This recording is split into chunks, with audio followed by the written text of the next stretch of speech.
Benders post game on the Inside the Rink YouTube channel with Maddie, Smitty, producer Connor. Go to InsideTheRink.com for Bruins articles and content, and also some new Benders merch. A reminder that these post games are available the next day on all platforms, including Apple and Spotify. Hit subscribe. Give us a thumbs up. Thanks for waiting. Alexei came through, the Uber driver, got us back from Raymond James Stadium for some street corner. And we're here, 6-5, shootout loss in what was, let's start with a positive, an incredibly entertaining game. Like, you can't get a regular season game that entertaining very often. No, that was one of the best hockey games, irregardless of who you were cheering for. Yeah. The game had everything. It had a goalie fight. Mm-hmm. It had lots of scoring. Mm-hmm. It had a giant comeback. It had horrible officiating. It had everything. It had everything you could possibly want in a hockey game, except for a Boston Bruins victory. Unless you're, like Maddie, and you hope they lose. Well, they're up 5-1. And I'm getting a lot of, you're going to be green. You're going to be in a Cupid costume. You're going to, all this and that. And I'm thinking to myself, maybe. At one point, I even turned to Smitty. I was like, Jesus, maybe. But then I was starting to see the comments, more and more comments. I'm like, I want to fuck with people until March 17th, like I said I would. Yeah. But I was starting to believe it. I really was. And, of course, the Bruins give up a goal 11 seconds in. I didn't even see it. I didn't even know where I was. I think I was in the hopper or something. I don't even know. There was Were you shitting in a public place? No. Okay. I was. All right. I peed. Okay. But I'll tell you this: I thought that they were cheering for the opening faceoff. Yeah. Like, I was like, wow, they're pretty amped up for this. No, it was a goal. 11 seconds in, Brandon Hagel, and it was 1-0, and that's another first shot goal, as has happened many times this year. And then the next 3 or 4 minutes, the Bruins kind of chasing the puck, not looking great. But then all of a sudden, from then until maybe just about a third of the way through the second, they dominated play. They looked fabulous, like fantastic, especially 5-on-5. They were killing the Lightning through the neutral zone. They were getting so much space, and they were entering the zone, and they looked fantastic. And it was 5-1 in a heartbeat. And people in the press box were talking about how Cooper doesn't pull the goalie often, and that he probably wouldn't mid-period. And then a penalty happens, a power play goal, and then the Bruins, look, the officiating was not great at all. Like, it was bad. And it's been bad. We've talked about the officiating many times this season. But the Bruins completely lost their composure and completely just tanked that thing. Luckily, they escaped the second with a 5-4 lead, but then give up a goal with about 8 minutes left to tie it, and just didn't generate much in the third. It looked like they were completely either gassed, which could be, or just still reeling from what happened in the second period. They were demoralized. Yeah. I would have been. Yeah. They gave up 8 power play opportunities.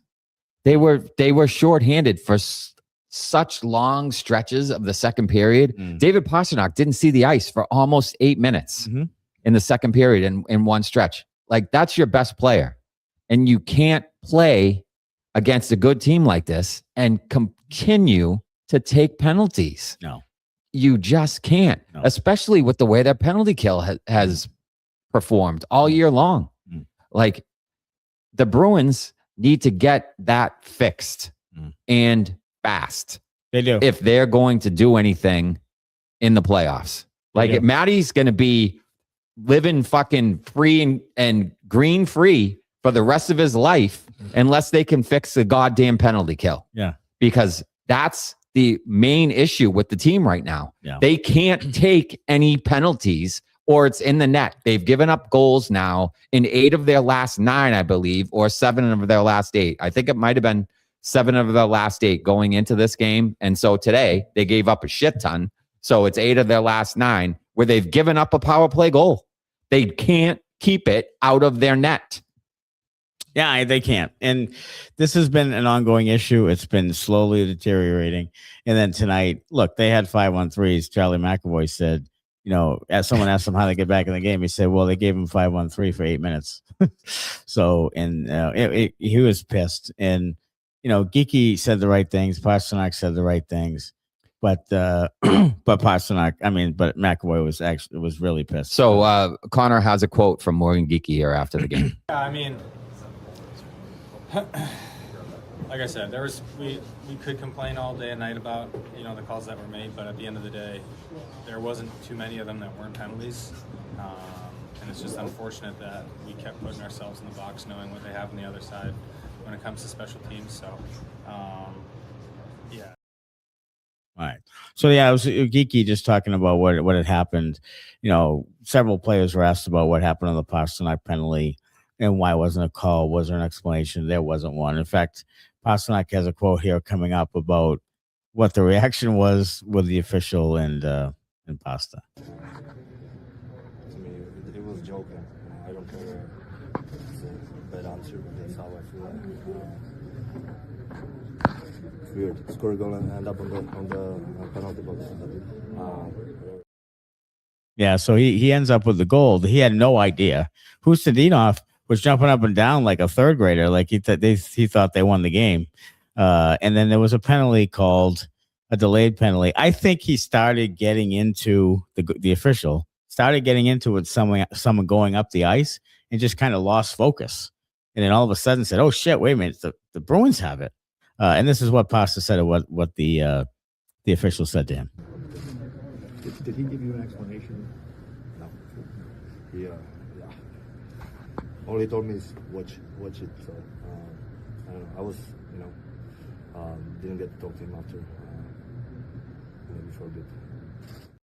Yeah. So he says, "Watch it. You watch your mouth, young man," and no explanation. It's still one of the weirdest things. We talked about, the game had it all.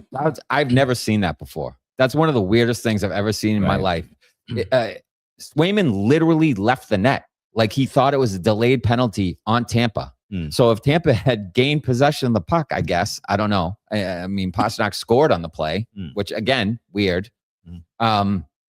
They could have scored on an open net. Swayman was at the bench because he thought it was a delayed penalty. I saw the ref's arm go up. I saw the Bruins with possession of the puck, and I said, "Oh, we have a power play." And then Pastrnak comes down and scores, and the goalie and the refs immediately waving it off. And then they send Pastrnak to the box. People were looking around the press box like, what the fuck just happened? Yeah, no one knew. No one had any idea.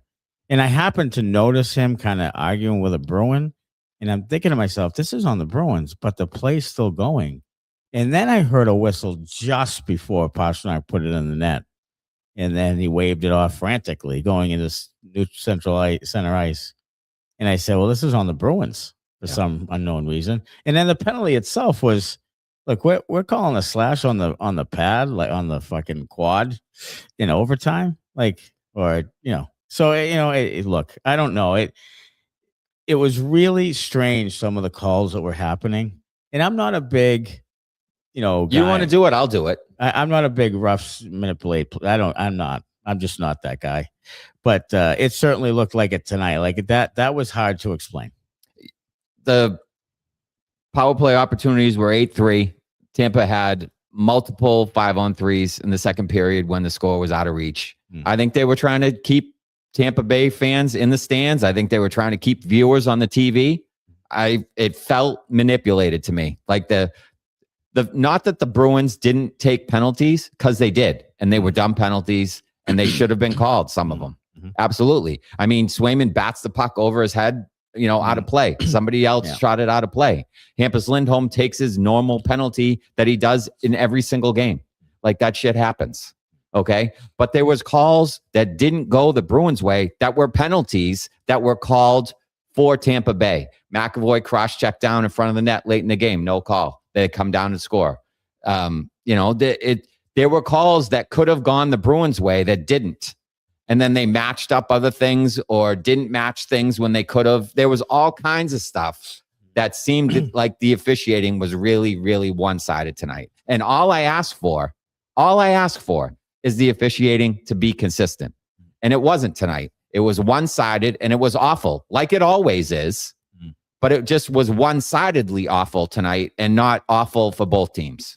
The one I thought that should have been matched was the Kastelic when he jumped Borkstrand or somebody, and that should have been matched because 2 guys or 3 guys like jumped him, and Kastelic got the penalty, and there was no matching penalty, which I thought that was an easy match. I thought, especially since the Bruins had already been short-handed. Yeah, so I thought for sure they'd just match that and move on. And they didn't. They gave it to Kastelic and then another goal. So, look, 3 power play goals. We talked about it. Nobody asked him, and it was a real short presser with Sturm after, but nobody asked him about the penalty kill. Like, nobody asked him, like, look at what is going on with this thing. I mean, Chris Kelly coaches it.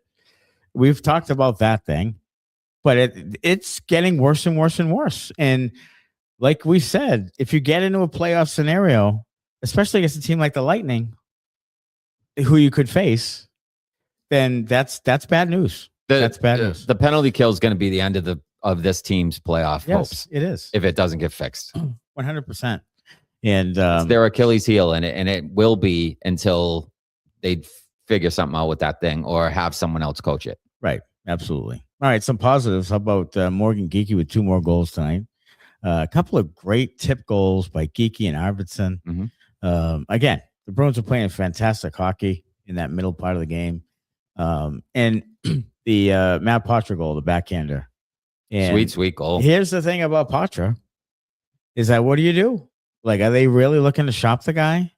If he's showing that he belongs, which he's shown the last couple games that he belongs, then, and he had some other plays that were really good, slick plays on the ice. He looked really good. And I don't know. I don't know what you do. All of a sudden, I said to Smitty this in the press box. I'm like, all of a sudden they have too many guys. Like, it does. How does that happen? Yeah, but it is true. And I think, and Smitty said it, I think you go ahead and try to move Middlestat and you give Poitras that role.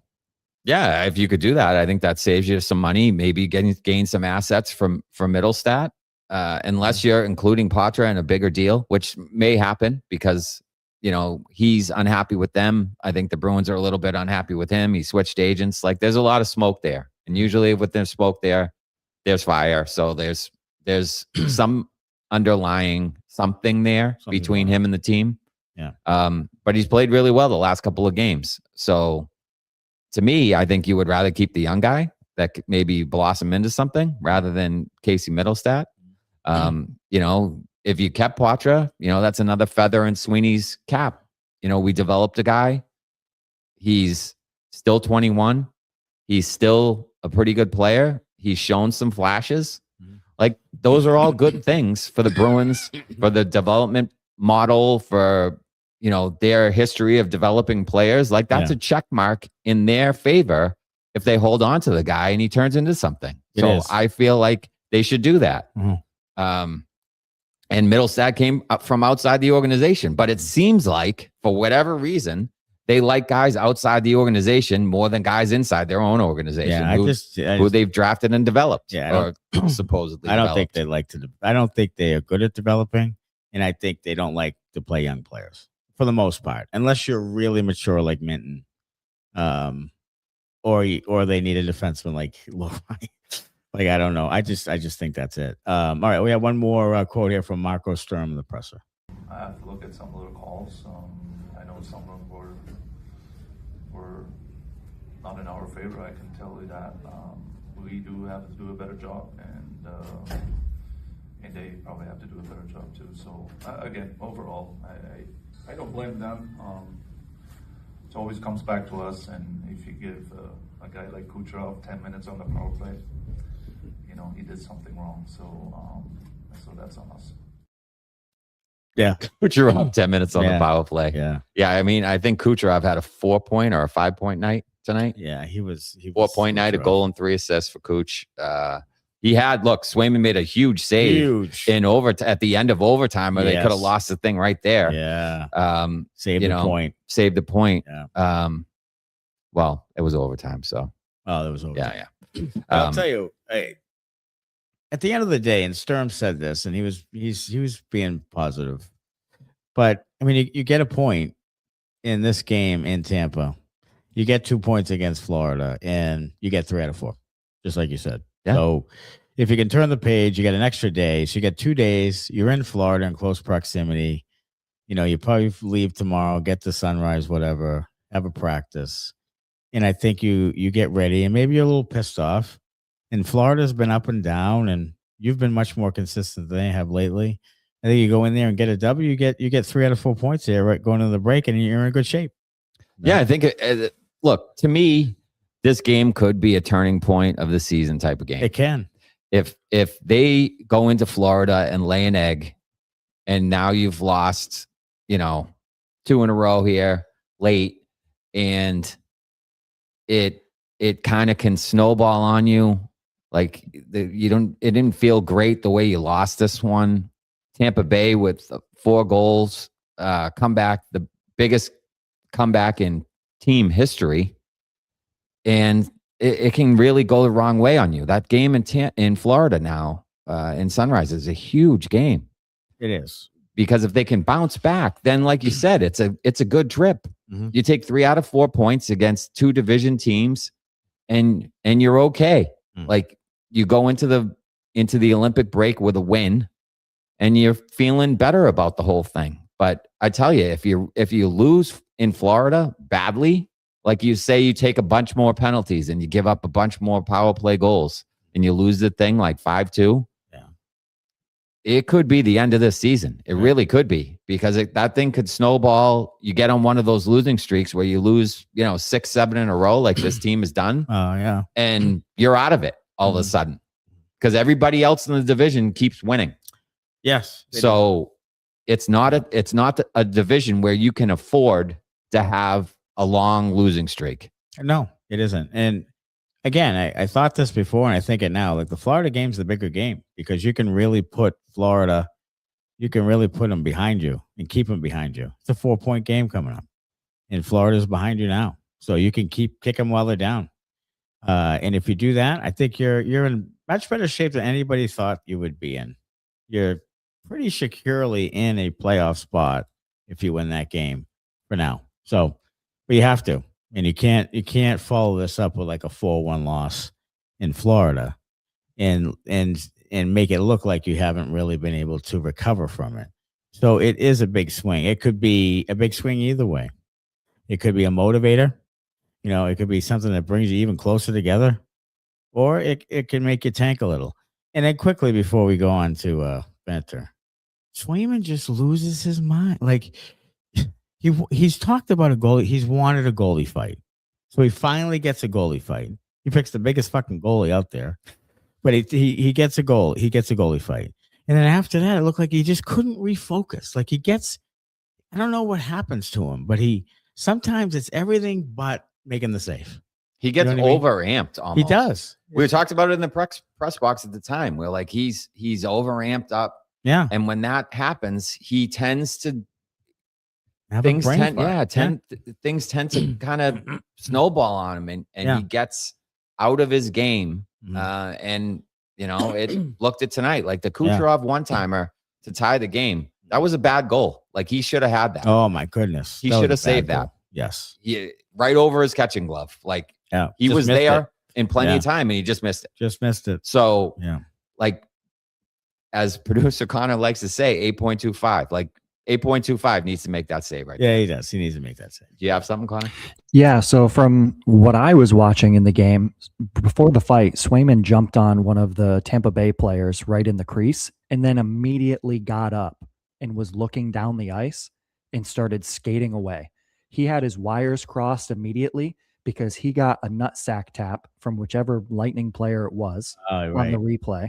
And went crazy and gave him a cross check, basically the chest to the ground.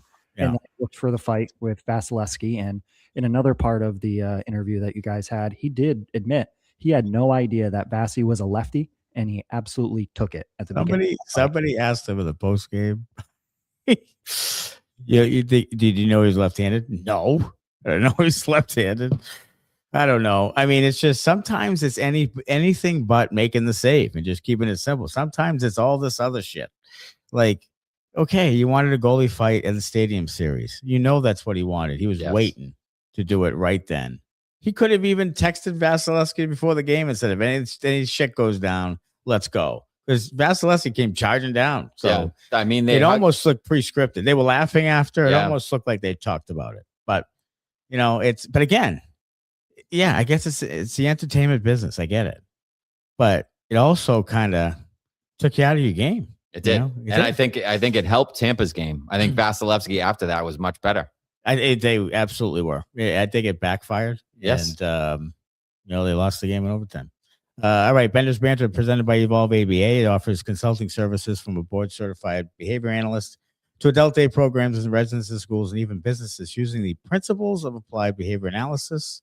Evolve ABA is also pleased to offer staff training in collaboration with parents of children with autism and other special needs wishing to learn more about the science of applied behavior analysis. To learn more about Evolve ABA, call Sean Daly, 774-823-5016.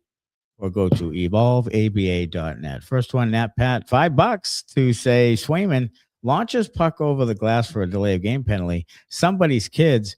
That is the ref's fault. It's rigged. Holy fuck. Yeah. It seemed one-sided, but again, I'm not that guy. Yeah, but look, that's a penalty. Yeah, hitting the puck that's over a penalty. Like the Bruins penalties were penalties. Yeah. They've been doing dumb shit all year long. Yeah. Those things are penalties. Like Hampus got into the gloves at got into the gloves. Yeah. They had who was and it? He's on the doorstep. Was it Kuraly who shot it over the glass too? Didn't they do it more than once? Oh, yeah. So Kuraly had, So like those things are penalties. It's the calls that they didn't make. For the Bruins, the other way. Either to give them power play opportunities or to cancel out Tampa power play opportunities where they could have matched things and didn't. Like those are the things that pissed me off about the whole thing. And also that the Bruins just took too many fucking stupid penalties. Like you're up 5-1. You can cruise now. Like what were they going into it? 24-1 or something when they scored 3 goals or 24-0 or something when they scored 24-0-2, I think. When they scored 3 goals in the first period. Right. Yeah. There you go. Not anymore. Right. Like they could have handled and managed the game much better than they did. And they just lost their minds. Like we gotta prove something to Tampa Bay. You're proving it. You're beating them 5-1. Don't do dumb shit. Yeah, Ty Anderson asked Marco about, do you ever think back and say maybe you should do a timeout or something to change the momentum or something? And Sturm said no. At that point, like we were still close, we were still in it, we were still ahead at the time, and he thought that they got through the period, and he thought that they could regroup at the end of the second. And I felt like, and Smitty said this, it feels like they are playing not to commit penalties for much of that third period. Yeah. It was just kind of a free skate for them.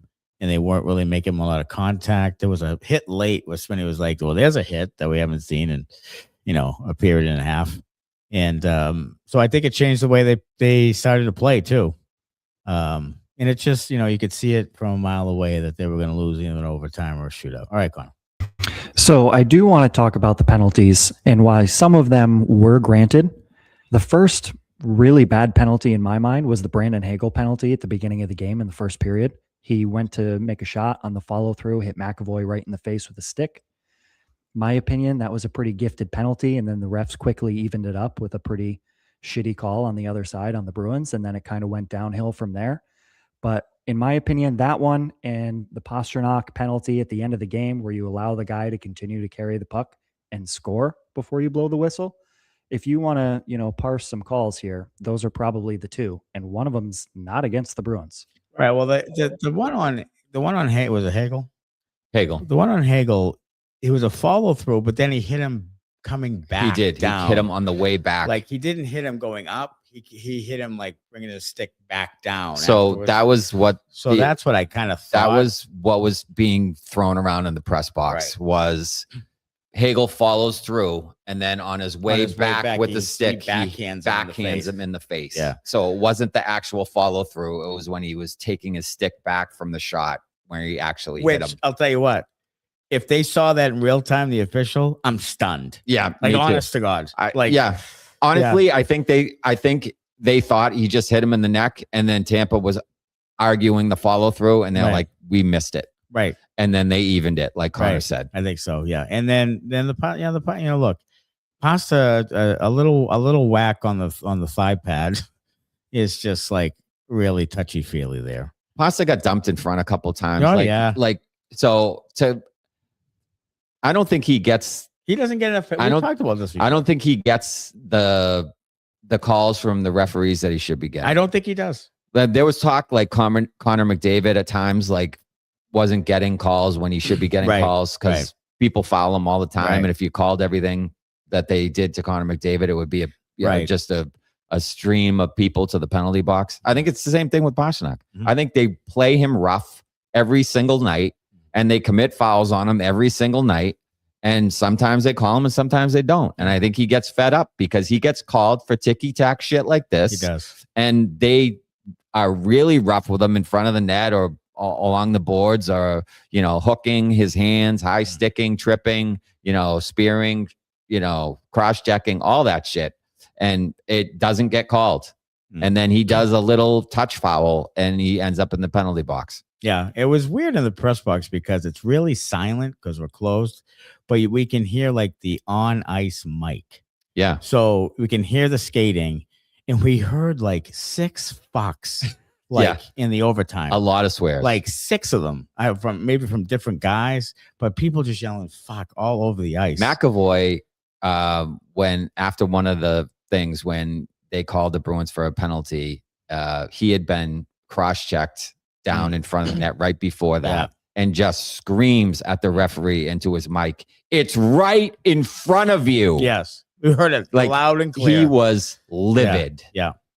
Right. And I mean, he has every right to be because he was pissed after the game. I mean, he was really pissed after the game. He was about to. He looked like he was about to take a fine or wanted to. Yeah, like he just was pissed. I mean, he got called for what 3 minor penalties. I mean, he was stuffing the stat sheet. 3 minor penalties. There was some rough that was called. Couple of assists. They called him for a rock.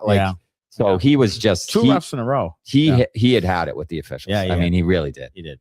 That's fine. Agree with Connor too. Kuraly, and Swayman had the stupidest fucking penalties, which led to the barrage in the extended 5-on-3. All legit penalties. Get Kuraly off my fucking hockey team. Well, I mean, we're talking, and here's the other thing: late defensive zone draws, and this is where they really missed Elias Lindholm tonight. Like they couldn't get it, especially in the overtime. Yeah, they couldn't get possession. They had 3 defensive zone penalties, couldn't win any of them. Are you defending Elias Lindholm? Well, I mean, he's the best option there because Kuraly sure as shit couldn't do it. So, I mean, I don't know. They didn't have a guy. No, they don't have a guy win that. No, they don't have a guy that can win draws with. And I'll be honest with you, I don't think Elias Lindholm wins it all the time and the big draws at the end of the game. I don't think he does it all the time either, but he's the best candidate. Well, so there's that part. It's the big face-offs at big times, big moments where I feel like they lose a lot of them. But I was talking about this with someone else at some point. I don't know if it was a commenter or just someone on X at some point. And it feels like they lose a lot of them because the ones you notice like end up in the ones net. The ones that cost you, and the ones that they win, you're like, oh, they won a face-off late in the game and they got the puck out. True, like, and you don't notice it. Yeah, true. But it feels to me like Kuraly loses every defensive zone draw when he's penalty killing.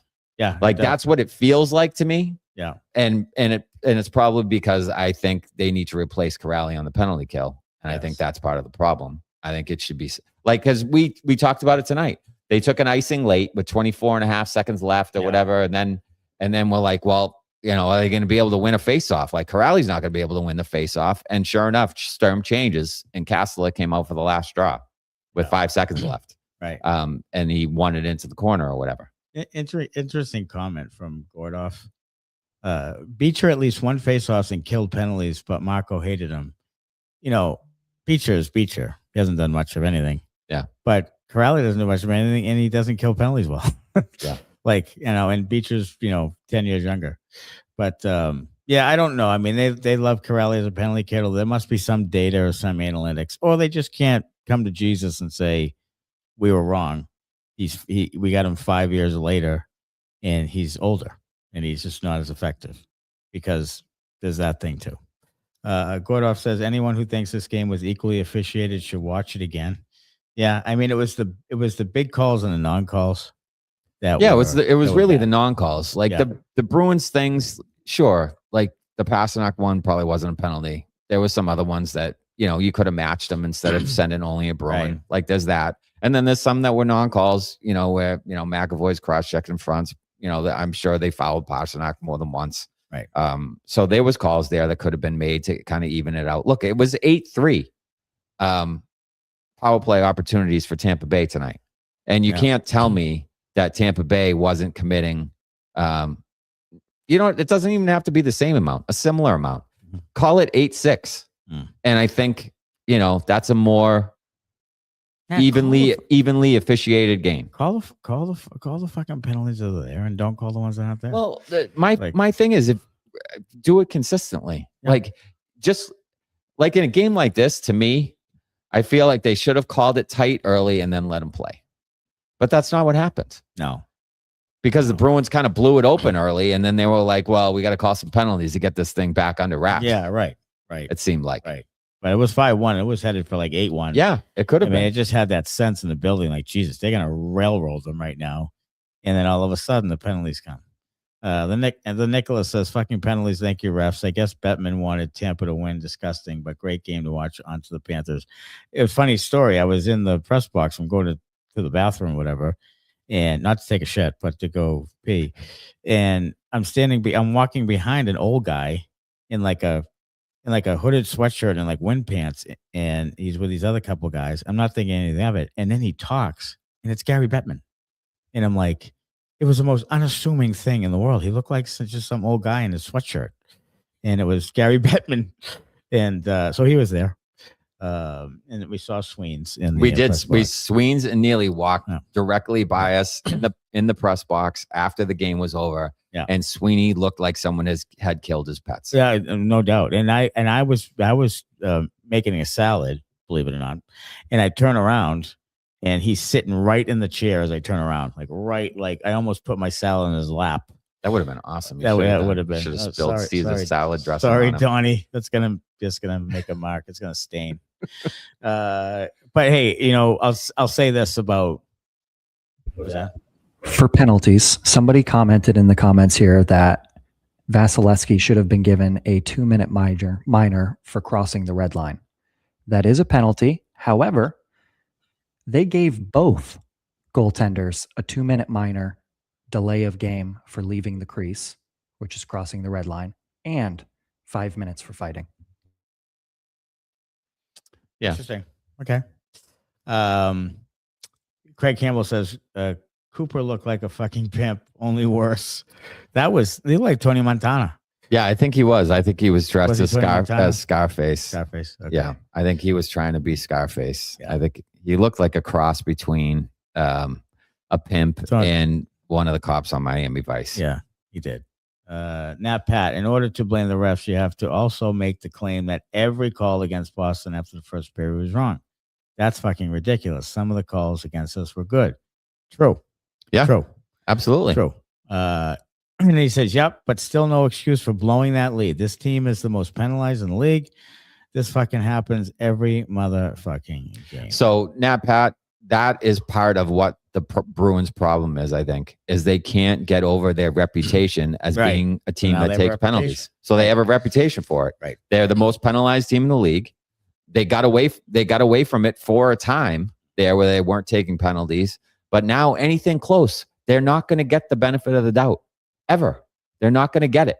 So when they take penalties or things that appear as penalties, they're going to get called because that's the reputation they have. They have a reputation as a team that takes penalties, commits penalties. Yeah. They do. If the team you're playing against doesn't have that reputation, they're going to get the benefit of the doubt and you're not. Yeah, that's for sure. Bruins 1970, I guess they didn't see Hagel come in with a flying punch to Zadorov whilst holding his stick head high. There was another time when Hagel, I think it was Hagel, who jumped Kastelic with two other guys and no matching penalty. Bruins 1970, were they done penalty? Sure, but tell me all those calls are made if the score is 1-1. Yeah, I don't know. I don't believe that they are. I don't believe that they are. I don't know the answer. Yeah, I mean, I don't believe that they And are. I don't think Charlie McAvoy believes that they are. I don't either. think Charlie McAvoy believes it for one Charlie McAvoy second. had a face on it that said, "We got screwed tonight." Yeah. Like it's an inside job. Like this might as well call this an exhibition game and just make it Harlem Globetrotters, and they're going to win it at the end. But they're just going to win it. Like, because there's 70,000 people there and they want Tampa to love hockey and all this stuff. And it's stadium series and it was 40 degrees by the grace of God. And then we're going to let the home team win. You heard a lot of talk about growing the game in Florida. Yes, a lot. On Saturday after the practices from Cooper and some other people, even Peeke, who was from Florida, said it when I listened to his press conference on Saturday. So there was a lot of talk about growing the game in Florida. It's hard to grow the game in Florida if you get your ass blown out on national television in the Stadium Series game. That's all I'm saying about that. Maybe Sturm should have called a timeout in the second period to get these stupid SOBs to refocus on the 2 points, says Craig Campbell. He was asked about it, and he didn't think so. I turned to Smitty. I was like, it'd be a good timeout right here. You did say that. I did. And Yeah. I think it was the 5-4 goal. No, it was the 5-3 goal. 5-3 goal. Yeah. Yes. And I said, you know what? A time you're still in the box. Like it was just, it was 5-on-3s all over the place. So I just thought timeout there. Okay, we're still on the kill. We've got to get our shit together. Let's kill the rest of this and then refocus. And he didn't, and they scored another goal. So I don't know if that made a difference or not. I don't know. Nat Pat, glad I'm part of this chat, Dan. Someone has to stand their ground against excuses to prevent this fan base from becoming like the Leafs and Canucks fans. Well, yeah, I don't like using the officiating as an excuse. And like I said before, I think the Bruins committed those penalties. I think some of them were, ticky-tacky, probably. But like I said, they have a reputation for taking penalties, so they're going to get called. Yeah. I just wish that some of the ones on Tampa that weren't called is all. Right. Bruins 1970, I've said it before and I'll say it again. The game ended in a tie. I don't count a silly exhibition when the game is over as a loss. I'll tell you what, though, what a shot by Gensel. Oh, my God. The shot by Gensel was barred down over the shoulder. That's nuts. Snipe. You cannot save that. No. You can't. Unless you put your face in it. Yeah. I mean, it was right over his, his left shoulder. Yes. Bar down. Boom. Like there's nothing you can do there. At first, naked eye, because we're in the box, so I'm far away. Like at first, I thought Swayman missed it with a glove again. And I'm like, did he miss that again? Then I looked at the replay. I was like, oh, no. Boy. Yeah. He wasn't saving that. No. There's like, that was a perfect shot. Like there's no way he was saving that. No. Eileen says, definitely can't blame the refs for blowing a 5-1 lead. The penalties definitely cost us the game, and we never found our focus again. 100% true. I think it's true. I think it's 100% true. And your goalie didn't, and you didn't. And then third period, I feel like they played scared in the third period. Scared and almost like some self-pity, like almost felt sorry for themselves. Yeah. Like, and I think it lasted till after the game. So I feel like that was kind of the tenor of it. And that's why sometimes I don't know about this leadership group as a whole, is because sometimes this shit happens with them. And, I'm going to worry about the officiating. It's in the back of my head. I can't get over it. I can't, whatever. And then they lose because they can't regain it. Like they're resilient quite a bit. But in this instance, they're not. And sometimes I just question, like, okay, can we get it fucking back together? Yeah. Like, seriously. I feel like they're resilient, like game to game, but not necessarily in-game. Within games. No. At times. No. And like you said, I think it cost them tonight for sure. Sure. What do you got, Connor? So I was hanging out with some fans in the middle of the game, and somebody had asked me a question of, who do you think should be the Bruins captain going forward because of Pastrnak being there for the ceremonial puck drop? And the answer that I said was no to him, no to McAvoy, and a hell yes on Nikita Zadorov. And one of the things that's sticking out to me after this game is they didn't bring him out to talk to the media at all, from what I've seen. That's true. No, and I think he probably would have been pissed too, because he was Mr. Happy-Go-Lucky before the game in his founding fathers, Patriots, garb.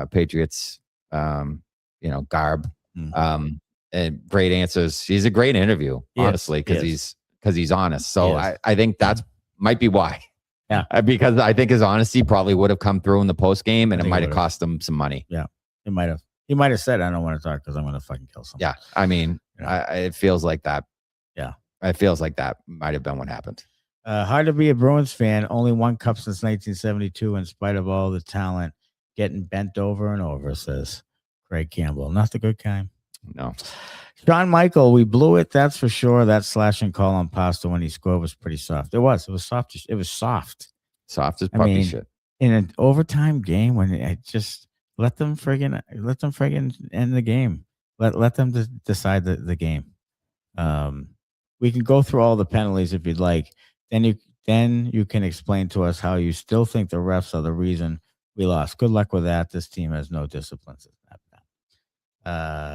Naylor Screamus says, I had a barbecue stain on my yellow Bruins shirt. That Tim McGraw thing pretty much set the tone for period 2. Yeah. Tim McGraw, like we were talking about on the, I said, Tim McGraw is an interesting choice. Maybe he has Tampa. I don't know, but he's an interesting choice because he's been irrelevant for like 8 years. Like I can't think of a time I've seen Tim McGraw otherwise in the last half dozen years. I don't know. Like, when have I seen Tim McGraw ever? So it was horrible. Yeah, it wasn't good. Wasn't good at all. I know it's cold and he's probably shivering trying to sing and all that, but it just wasn't good. It wasn't good. I don't know what you guys had for sound in the press box, but out in the stadium, you could barely fucking hear that concert. Well, that's the other thing too, is that it gets lost in those big stadiums sometimes, especially if you don't really have a tremendous sound system and stuff. We heard it a little. We heard it some. Yeah, but it's deadened because we're indoors. Yeah, it was quiet. Yeah, it was quiet. It was quiet. It was kind of low energy, Mr. Nick Murray, absolutely, excuse me, absolutely fucking dominated from 5-on-5 after the first 11 seconds. And then we're kept on a 5-on-3 for an entire period, starting with a Kastelic scrum BS. Nobody in the box for Tampa. Yeah. I mean, here's a good positive. Excuse me. The Bruins are much better 5-on-5 right now. Like they've gone from bad to being very good. But the problem is they had a good penalty kill in the beginning and bad 5-on-5. Now they have really good 5-on-5 and no discipline and bad penalty killing. I think I would take the good 5-on-5 like that as a trade. Yes. If you can figure out a way to stay out of the goddamn penalty box. 100%. Like I'll take, because you, in order to be good in the playoffs, because they tend to let a little bit more go. I mean, I don't know if these refs in the league nowadays will, but they tend to let a little more go in the playoffs. I'd rather be good 5-on-5. And I think if they can do that and maintain some level of discipline, hopefully it works out for them. Yeah. Yeah. And we talked about it, like you can't win playoff series if you're going to be bad. If your penalty killing is this bad, it's going to end a series. It will. I mean, it's inevitable that it will. Yeah. Mr. Nick Murray, not scared of Tampa anymore, but what annoying. I'll tell you, here's a road game where you were playing really well and you were up 5-1. Then you were completely undisciplined on the road. Against a good team, offensive players, excellent offensive players. And you were really doing well in a road game when I really wanted to see a good effort and a good win here, these next 2 games on the road. And you had it. Like you had it. And then you cough it up. Yeah. And so here's a question for you. Do you take this game as a whole as a positive because of the way they played in the first period and 2 periods as a positive on the road? Or do you say because they coughed it up and couldn't end up closing it out, is it a negative because it's still on the road and you still can't get wins on the road? Like, is it a negative because of that? Or is it a positive because of the way they played early on? I think there's positives to take from it. I think there's positives that I was unsure about before, but I'm also still negative about them on the road because they didn't steal the deal. That's against a really good team. That's where I am at. Yeah. I am in the results business, and Right. I needed a W out of that, Yes. especially when you're up 5-1. And I'll say that I agree with that, but I'm a little bit more encouraged about what they can do. Yes, on the road against a really good team. I would agree with that in too. front of 70,000 people. Victoria, if the Bruins were more disciplined and played a disciplined game, the refs would call it as such, but they aren't, so they don't. You blew a 5-goal lead because you can't stop taking penalties. Yes, Victoria, thanks for bringing us back to earth. Keith, play 5-on-5 hockey. I like our chances. Yeah, now I do. Yeah, now I do. Beginning of the year, I was like, there's no chance. This team sucks 5-on-5. But now, they're pretty good 5-on-5. They just can't stay that way. Not Pat. They should not be putting themselves in a position to take penalties with a 5-1 fucking lead. Hagel got away with a hit from behind the play. So what? That's why we lost? No. And Sturm talked about the Bruins. The Lightning were better after the whistle. Like Yes. a little more He did say disciplined, and the Bruins lost their mind some. Mr. Nick Murray, I feel way better about our chances in the playoffs, and we should smash Florida Wednesday. I'm glad you do. This reminds me of old Bruins Canadians games. Yes. Where they bait you and bait you and bait you, and then you Yes. do dumb shit, and then they score power play goals and you lose. Yes. This reminds me of old Bruins teams that Yes. used to take the cheese, Yeah. and Montreal knew you would do it, and you did it, and you lost every time. Yeah. Until they, broke through the wall there in the late 80s, when they finally won a playoff series. Yes. 88. But that reminded me of tonight, and I think, like Sturm said, Tampa was better after the whistle. You were not disciplined; they were disciplined. When the refs blew the whistle, they stopped, and you still did dumb shit and got called on it. If you're going to call every infraction on Boston, then do the same the other way. It might not equal out, but I mean, Jesus. Yeah, that's what Sweeney just said. 8-6 would be better than 8-3. Yeah. Now, Pat, since if this team had a little more self-control, this game was a win. Our penalty killing is atrocious, but 5-on-5 in power play, this team is really good. Matt Poitras stock went up, says Sean Michael. What happens now? You know what? And they cut the thing short. I was about to ask him about Poitras and what the plan going for, like, what has he done, and what with the results he has now, what does that mean going forward? I would love to hear that answer. Like, is he just here until Zacha and Lindholm are back and that's it? Like, there's no chance, or what? And maybe, people are saying, well, they brought him up because of the injuries, but they also brought him up to showcase him. Could be that they brought him up to see if he's ready and see if they can really deal Middleston. Could be that too. I mean, there's a series of options there, and they have some choices to make. We'll see what they do. Yeah, it's going to be interesting. It's going to be, because he looked good. Like, he looked good. He's noticeable. Victoria, my biggest issue is that when the Bruins lose, it's either the ref's fault or the goalies. No, it was the team's fault. They couldn't keep their asses out of the box. Yeah, and at the end of the day, they lost composure. They did, but look, the Swayman was involved in that. Yes. And losing his composure. It wasn't just the team, it was him too. Yeah, it was him. Like, he was part of the losing composure thing. Because after the goalie fight, like, he lost his mind. He needed you needed to save on the goal on Kucherov to tie it. Yeah. Like, that needed to be stopped. Right. Like, that can't go in. Because especially after you're hemorrhaging, earlier in the period, goal after goal after goal, and Tampa gets back in it. Sorry, it was the end of the second, and that was in the third. Right. But Tampa's making a huge comeback.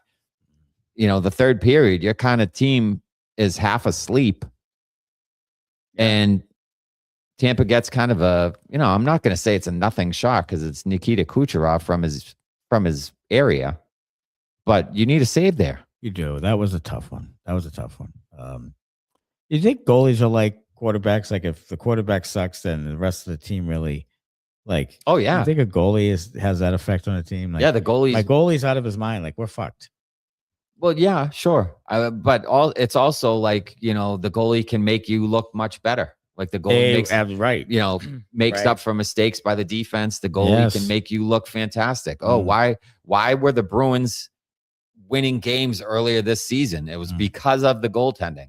The goals saved above expected was super high. Yes. And their actual goals and their actual defensive play and 5-on-5 play was terrible. Awful. The only reason that they were winning games early in the season is because Swayman was really good, with the exception of his, few hiccups here and there. Yeah. Sure. So they can make you look great, but games like this where he gets out of his element a little bit, it goes the other way too. Sure does. Sean Michael, buyers and sellers should be interesting. Should be. It'd be interesting to see what they do. Hockey Talk. Gary made the call after the first period. Atrocious ref. He was there. Yeah, he was there. Hockey Talk. I think he was incognito though. He was in wind. He didn't even have a suit on. Like somebody's grandfather's walking in. I swear. I think he was incognito. I think. And he rung down to the refs. That's so. Holy shit. Let me get down to the refs. This isn't going well. The Bruins were horrifically undisciplined. Most of the penalties were legit, but the refs managed that game selectively once it started getting ugly. Both things can be true. Yes, I agree. I think that's true. They did take penalties, but the refs did manage the game. And it was, we can't call penalties on Tampa because it could get, way out of hand. Yes. Dan Maynard, absolute joke of a call, and to hear him say all he was told was to watch it. Fuck those contra. I mean, that explanation is wild to me. It is wild. It. Yeah, like he's some high school hockey player that you can't. Like you're talking to David Pastrnak. He has a letter on his shirt. Right, he can talk to you. Yeah, he's allowed to talk. Yes. He's not just some random shitbag out there going for a public skate. It's David Pastrnak, who's one of the leaders of the Boston Bruins, an original six team, and he doesn't get calls. And he asks what happened, and you tell him to watch it's Another reason. What? It's another. Watch the game. It's another Maybe reason. The referee could watch the goddamn game. It's another reason why it looks funny. Yes, it is. Hockey Talk. If Kucherov pulled out a gun and shot Pastrnak at center ice, the refs would have called embellishment. It's the selective non-calls and game steering BS. It's authentic. Had to rescue. There was a call on Jeannot where, I think it was Jeannot, where the guy just asked over tea kettle, like totally sold it. And I said to Smitty, that's where you call embellishment only. That call right there. Perfect example. That you can call embellishment as the only call. You can do that. Let's see. After this game and seeing it live, is optimistic Smitty still hanging around, says Dan Maynard. I was optimistic for the beginning of this thing. And then I mean, look, they blew a giant lead to a division rival in a road game that was pretty important. So like all that shit kind of drives me crazy. It gets under my skin. I'm kind of aggravated about the team. I'm aggravated about producer Connor. Right.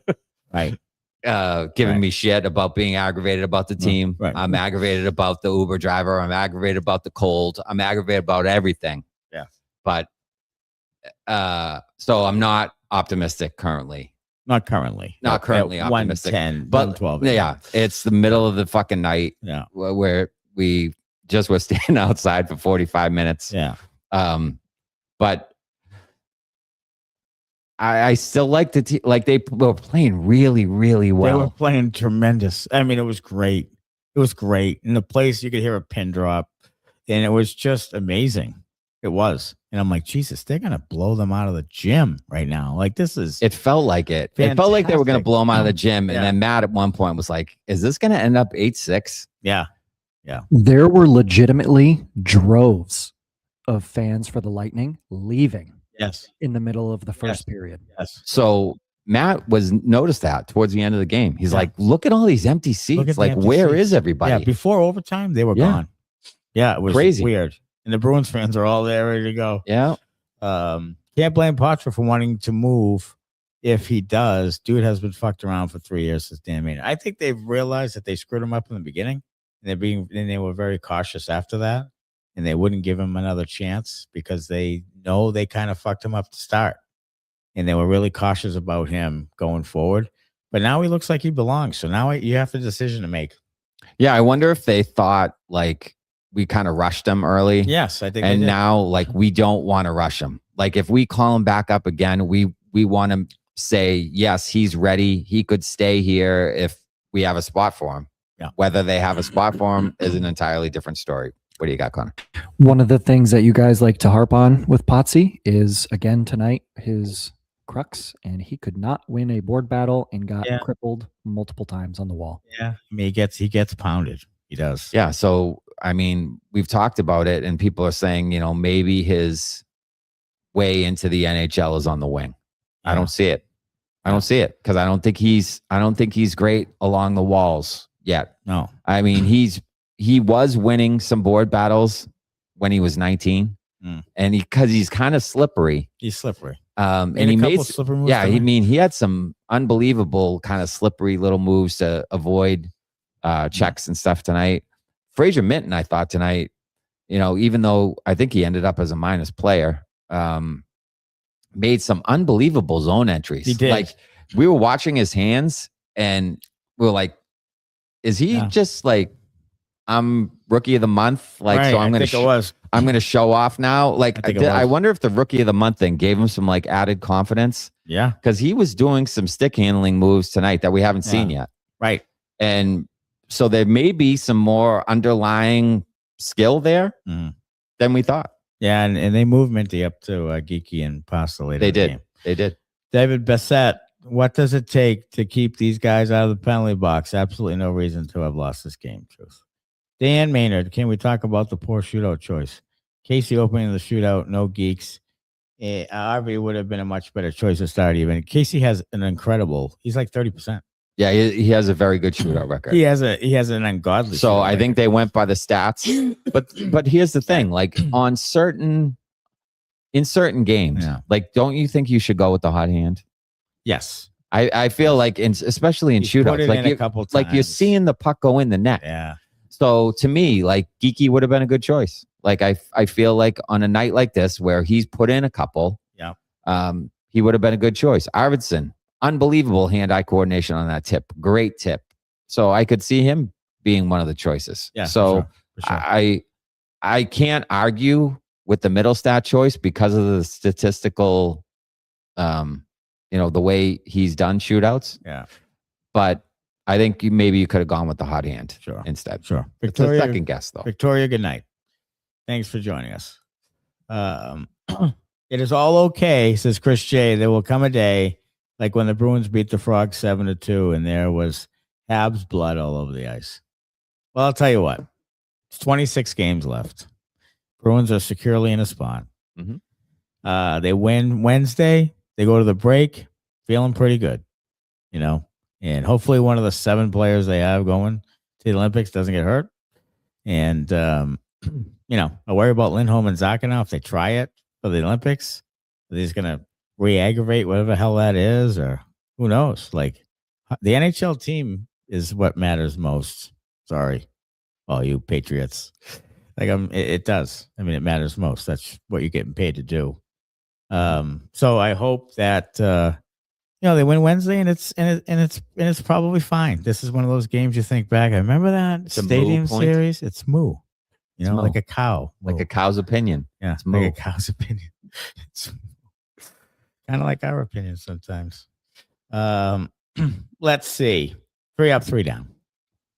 Number 3, I have Potsy. I mean, throw the kid a bone. He had a beautiful backhand goal. He said he just closed his eyes and shot it.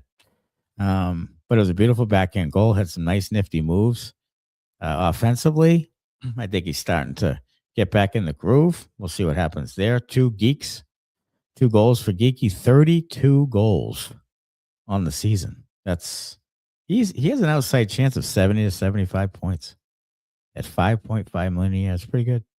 And then number 1, Alexei, the Uber driver. Nice fucking job, dude. Yeah, we got into the car. It was nice and warm, which was lovely, and he got us home like 4 or 5 minutes faster than it would have. He did. He was doing his job. doing great work. Great work by Alexi. All right, 3 down. Swayman, number 3, an 89, 891, 895, something like that. Look, Tampa ended up with 46 shots. Bruins only had 5 shots in the third period. Sure. So, but I hate to harp on it, but the game tying goal he should have had. Yes, for sure. So there's that. Number 2. I'm going to swap number 2 and number 1. Number 2, I'm going to go with the officials. Okay. Because they weren't great. And I hate to harp on the officials all the time because I don't like when people use that as an excuse. But I really think there could have been a different outcome if they had kind of, I don't know, swallowed the whistle a little bit there in the second period instead of calling it really tight on the Bruins. Yeah. And then number 1, the penalty kill. That's the biggest problem with the team right now. Yeah. So, I mean, that needs to be fixed. It does. Chris Kelly needs to fix it. Yeah. If he's going to remain in charge of it, or someone else needs to fix it. Yeah. If he can't do it. Yeah. They need to figure out someone who can fix the fucking thing. Yes, they do. X Bryce from Tampa. He's a Tampa fan. Good game. Thanks for joining in, X Bryce. Appreciate it. Tacos and chicken. Do you think Tampa will make the playoffs this year? Yes, they do. I think they'll probably win the East, to be honest with you. They're kind of still a wagon after all these years. So Bruins, just to on the penalty kill, 27th in the league at 77%, which is they were like top 10 in the beginning. They were. That's awful. They used to, when they had really good penalty kills, they were up like 88%, 87%. Right. Like really good. Right. Top teams in the league, Blackhawks right now at 85.3. So right. And the Lightning 84.2. Oh. Okay.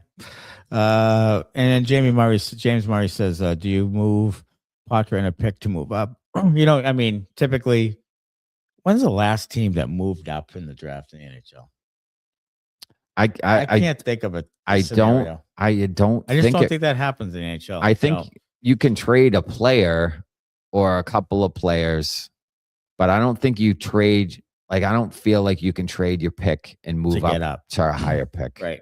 I feel like that doesn't happen. It's not like the NFL where you can trade like a second and a fifth to move up to something, or you know, it just doesn't really work that way in the NHL. Those top of the first round, like top half of the first round picks are so valuable in the NHL because there's not as many impact players. There's less guys out, on the ice during a game than there is during an NFL game. So the picks are just more valuable. Like you can't get a Schaefer at pick, 7 or 8. Like he's not going to be around.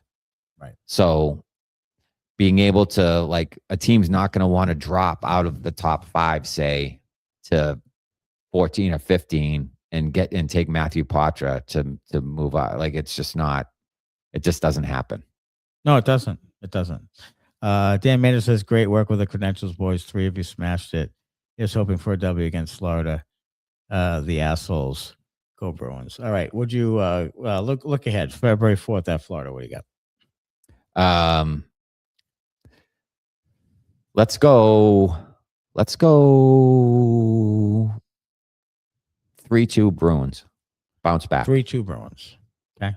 I'm going to go along those lines. I'm going to go, you know what?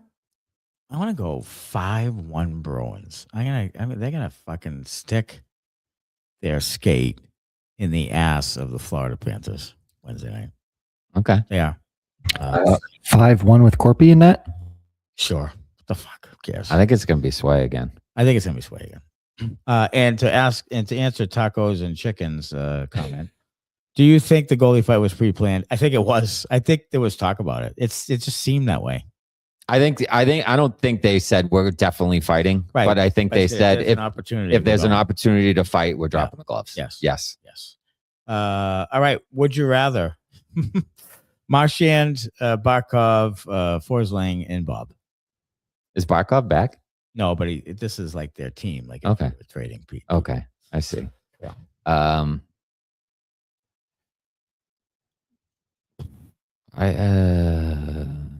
I think I'm gonna take the Bruins mostly because of age. I'm gonna take the Bruins because of 88. I don't think he gets enough credit. So yeah, 88, man. So yeah, I'm giving 88 credit. Yeah, and I like a pissed off McAvoy.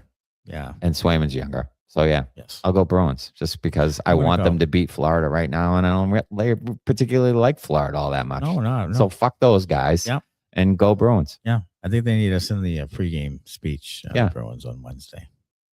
Hey, it's been great in Tampa. We appreciate everybody joining us, following us along on X. It's been just tremendous. Special thanks to Inside the Rink and Andrew for making this all happen. Fantastic time. We were in the press box, baby. We were in the locker room. Couldn't have done it without you. I mean, it was just amazing. The faces we saw, the people we saw. The babies we kissed.